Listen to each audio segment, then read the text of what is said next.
Benvenuti a un altro appuntamento con Chiesa in Città. Come sempre siamo in compagnia del Vescovo di Trieste, Monsignor Enrico Trevisi, che ringrazio per essere tornato nei nostri studi. Oggi è con noi Don Marcos Rivas, che è il vice direttore del Seminario Diocesano Missionario Internazionale Redemptoris Mater, che ringrazio per essere venuto nei nostri studi. Grazie. Per noi triestini le beatitudini. Allora, l'argomento della puntata di oggi è essere preti oggi. Essere preti oggi, Monsignor Trevisi, non diventare preti, cioè anche diventarlo, però essere preti. Certo, si tratta anzitutto non di fare e diventare, ma si tratta di essere al seguito, alla sequela del Signore Gesù e riuscire anche a testimoniarlo dentro la vita. Mi piace fare una piccola citazione dall'ultima enciclica del Papa, la Dilexit Nos, dove parla di missionari innamorati che si lasciano ancora conquistare da Cristo e che non possono fare a meno di trasmettere questo amore che ha cambiato la loro vita. E il prete è colui che ha incontrato il mistero dell'amore di Dio e non può fare a meno che mettersi con tutto se stesso nel cercare di trasmettere. Ed è una grande gioia che anche altri possano incontrare questo amore di Cristo. Dunque è un essere preti, ed è anche bello che ci siano anche ancora oggi dei giovani che hanno questo desiderio del mettersi in quella conversione, in quella formazione che porta ad essere preti. Chissà perché fa sempre un certo effetto, no? Quando si incontra un sacerdote giovane. È come se per la maggior parte di noi si potesse diventare, essere sacerdoti solo dai 40 in su, ecco, insomma. Sì. A me piace pensare questo, che questi giovani che sono in seminario, noi abbiamo a Trieste questa caratteristica che c'è il seminario internazionale Redemptoris Mater e poi ce ne sono altri nel seminario interdiocesano che è con Gorizia e con Udine. Questi giovani ci ricordano a tutti che l'incontro con Cristo cambia la vita, merita tutto. E allora l'effetto di vedere giovani che sono disposti a lasciare, che so io, la propria università, oppure appena finita l'università, oppure lasciano il lavoro e si mettono in questi cammini di formazione, e anzitutto c'è tutto un cammino di discernimento, però effettivamente ci provoca tutti, anche noi preti più anziani, siamo sollecitati a ritrovare, la citazione che facevo poco fa, le ragioni del proprio essere innamorati del Signore, per cui rimettersi in gioco, perché non è un mestiere, non è il fare delle cose, non è il condurre dei riti, ma dentro tutta la propria missione è accompagnare le persone nell'incontro personale con quel Dio che salva, con quella misericordia di Dio che vuole abbracciare tutti. Allora, Don Marcos, raccontiamo un po' il Redemptoris Mater esattamente, che cos'è? Allora, il seminario Redemptoris Mater è soprattutto missionario. Quello che noi tentiamo, quello che noi sentiamo, la nostra particolarità è che siamo a disposizione della Chiesa universale.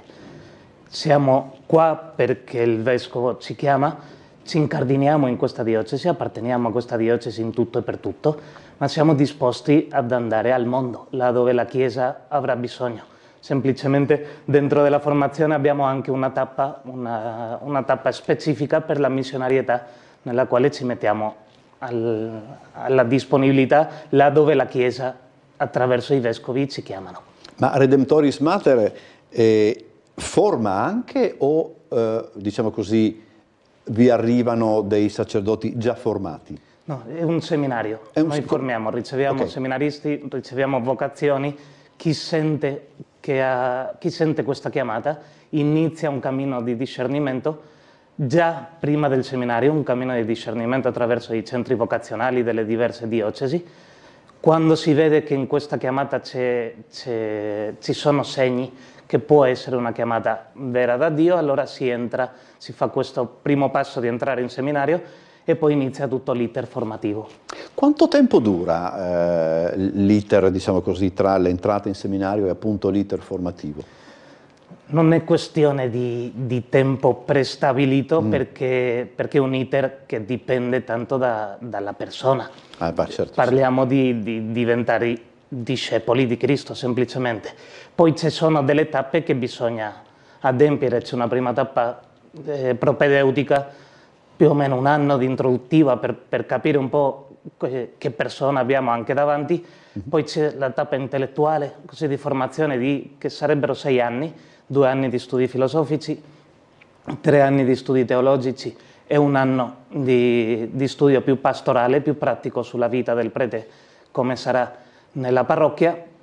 Poi noi come seminario missionario in questo momento facciamo una pausa con la formazione dentro al seminario e abbiamo un'ulteriore tappa di 2-3 anni di formazione in missione in diverse parti del mondo. Così di per sé la tappa, la formazione del presbitero sarebbero 6-7 anni. Nei nostri casi, aggiungendo la parte missionaria, sono 8-9 anni. È parecchio. Sì. D'altra parte, sì, è la scelta di una vita, è la scelta di una consacrazione, è la scelta di voler arrivare nel cuore delle persone per portare qualche cosa di grande. Il fatto di questo seminario internazionale che abbiamo qua a Trieste ha già una ripercussione. Noi nella nostra diocesi di Trieste abbiamo preti di 18 nazionalità diverse e ci dice dunque anche di un servizio che svolgono preti, anche preti giovani, che vengono da altri paesi, come anche poi dopo partono per arrivare e portare il Vangelo in altri paesi.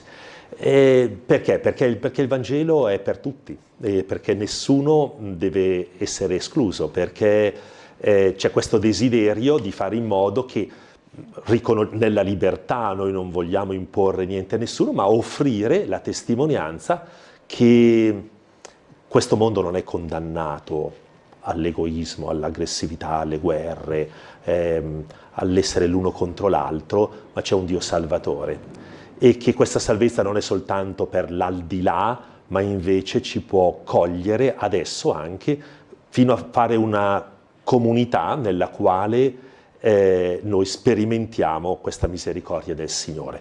Evidentemente una comunità che è aperta a tutti e che vuole essere un'offerta per tutti. Allora, noi abbiamo intervistato nei giorni scorsi, lo ha fatto Bernardo Gulotta, Don Davide Lucchesi, che è il direttore del centro diocesano per le vocazioni. Prima di far sentire l'intervista, Monsignor Trevisi, che cos'è il centro diocesano per le vocazioni esattamente? Diciamo che è un gruppetto di persone che fanno delle proposte, interagiscono con tutte le varie comunità e associazioni e movimenti, semplicemente per richiamare questo, che veniamo al mondo perché siamo amati e la sfida grande è trovare la propria risposta all'amore di Dio, che chiamiamo nel nostro gergo un po' ecclesiastico vocazione, per cui si è chiamati, c'è l'amore di Dio e siamo chiamati a trovare il nostro modo singolare, originale, unico di rispondere all'amore di Dio. Da qui le diverse vocazioni, tra cui anche quella al ministero ordinato, diaconi e sacerdoti, presbiteri, ma però tutte le altre vocazioni religiose, di consacrazione nel mondo e evidentemente la vocazione che è per la maggior parte delle persone, che è quella di formare una famiglia, il matrimonio. Allora, adesso sentiamo l'intervista a Don Davide Lucchesi. Don Davide della parrocchia di San Vincenzo a Trieste, cosa vuol dire oggi essere un prete? Quali sono le difficoltà, quali sono i punti di forza, qual è la quotidianità proprio dell'essere un prete oggi? Sicuramente essere prete oggi vuol dire essere una persona di relazioni, prima di tutto con il Signore. Senza di essa veramente tutte le altre perdono senso ed è grazie a quella che concretamente si possono incontrare in maniera piena le altre persone e in quel momento il ministero ti chiama a portare colui che per te è importante, quindi il Signore. Penso a tutte quelle situazioni di difficoltà familiare, magari di malattia, anzianità, ecco, in cui il ministro porta quello che per lui è più importante, il Signore, la relazione più fondamentale, ecco, della vita. Dentro di sé c'è una vocazione che guida quello che è il percorso da quando arriva in avanti. È facile o è difficile seguire questa vocazione, ma soprattutto rendersi conto che la strada che si intraprende è quella giusta oppure no? Beh, sicuramente non è facile, ecco, però il Signore che comunque continua a chiamare non è che ci lascia senza una bussola, senza alcuni strumenti, e appunto essendo persone di relazione semina pian piano, se seguiamo veramente la nostra vocazione, dei piccoli semi, fa sbocciare relazioni belle che ci dicono sei sulla strada giusta, vai avanti così, ecco, come dei piccoli semi che sbocciano e dopo danno frutti a tutti. Ci sono, immagino, anche momenti in cui può prevalere lo scoraggiamento, può prevalere rispetto alla forza di andare avanti anche qualche momento di difficoltà. Come si superano questi momenti di difficoltà?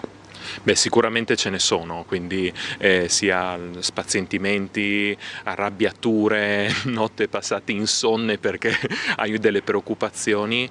Quello che veramente ti supporta nell'andare avanti nel ministero è la consapevolezza che porti la cosa più importante che hai della tua vita e soprattutto sai che è un bene che continua a essere donato. Quindi nonostante le fatiche dici va bene, dai, vado avanti. Come può essere, mi immagino, per una persona che ha famiglia, un genitore, che dopo aver vissuto una giornata complicata, pesante, in cui magari ti arrabbi con un collega o con qualche situazione, ecco, torni a casa e dici, ma va bene, dai, ho comunque dato il mio meglio, va bene così, e l'ho fatto perché era importante che lo facessi, l'ho fatto per la mia famiglia, per la mia vocazione.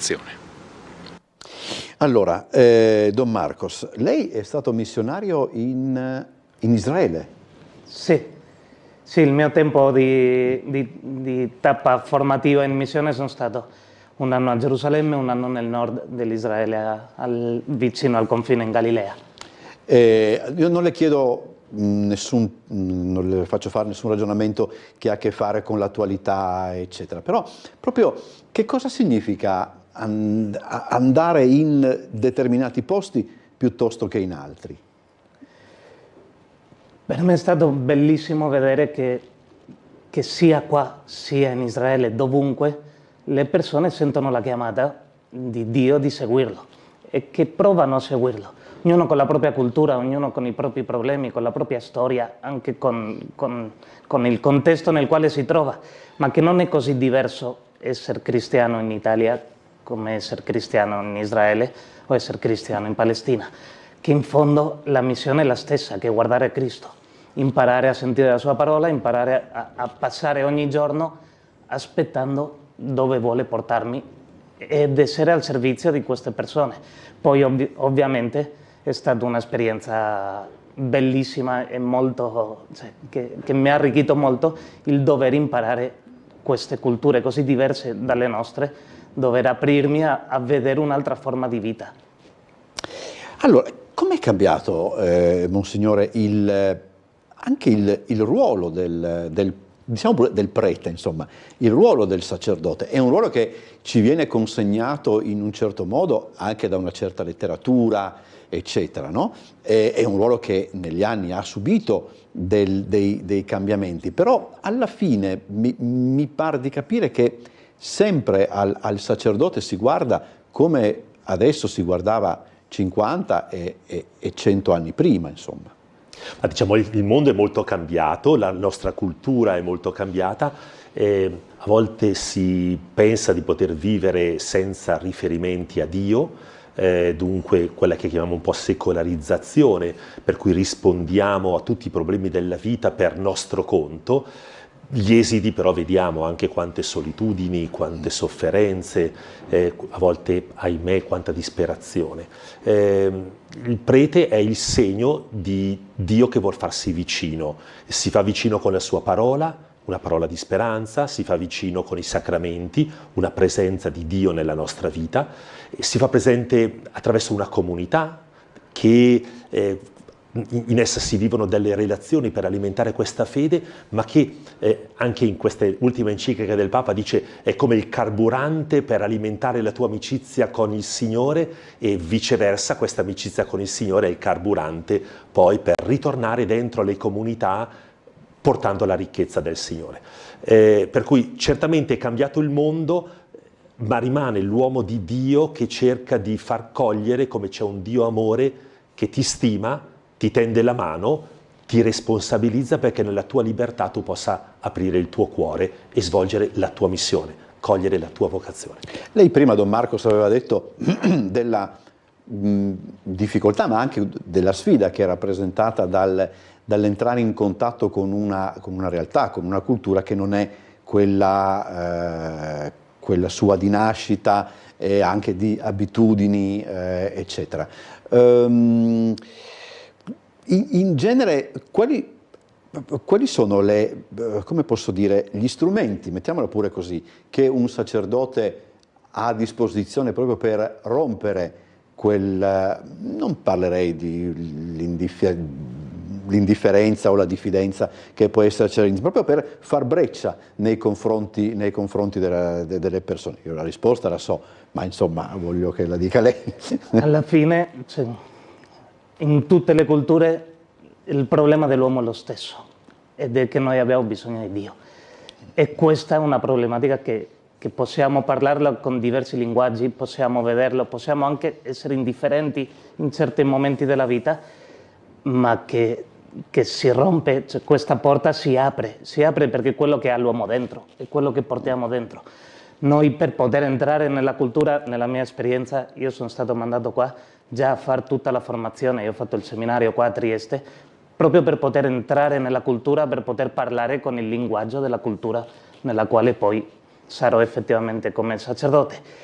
Però alla fine l'uomo è l'uomo, e il problema del nostro cuore è sempre quello, è rispondere, e c'è solo Cristo che risponde. Allora è molto più facile di quello che sembra, quando Dio tocca il cuore, poi noi essere semplicemente al servizio. Ad aiutare. E essere a vostra volta strumenti. Esatto. Strumento non è un bel termine, per dire la verità, ma insomma non me ne viene in mente uno migliore. Dipende un po' come lo si intende. Gesù parla di servi inutili, altre volte invece parla di discepoli, e il Papa piace sempre aggiungere discepoli missionari, per cui sempre al seguito di Gesù, ma per poi avere una missione, un compito, essere apostoli. Io penso che quando si è incontrato il Signore c'è questo desiderio di fare in modo che anche altri possano cogliere questo rapporto che illumina la vita. E io condivido, riprendo quello che diceva adesso Don Marcos, che poi ci sono delle brecce che si aprono, delle porte che si spalancano, ed è bello se ciascuno sa rintracciare che c'è il Signore che in modo umile però si fa vicino, non è prepotente. Ci sono tante cose che sono prepotenti nella vita, nella storia e così via, invece sappiamo è un bambino che nasce in una stalla, è un uomo condannato sulla croce, eppure è Dio che in qualche modo sollecita la nostra risposta di amore al suo amore. Abbiamo finito questa puntata, io ringrazio Monsignor Trevisi come sempre per essere nostro ospite, e ringrazio anche Don Marcos Rivas, che è il vice rettore del seminario diocesano missionario internazionale Redemptoris Mater, che per noi, scusate, rimane sempre le Beatitudini, insomma, quella casa dove si andava per gli esercizi di preparazione della Cresima e della Comunione, che rimane legata anche a ricordi molto, molto piacevoli. Grazie, buon lavoro, noi ci vediamo la prossima settimana con Monsignor Trevisi e con i nostri telespettatori. Arrivederci a tutti.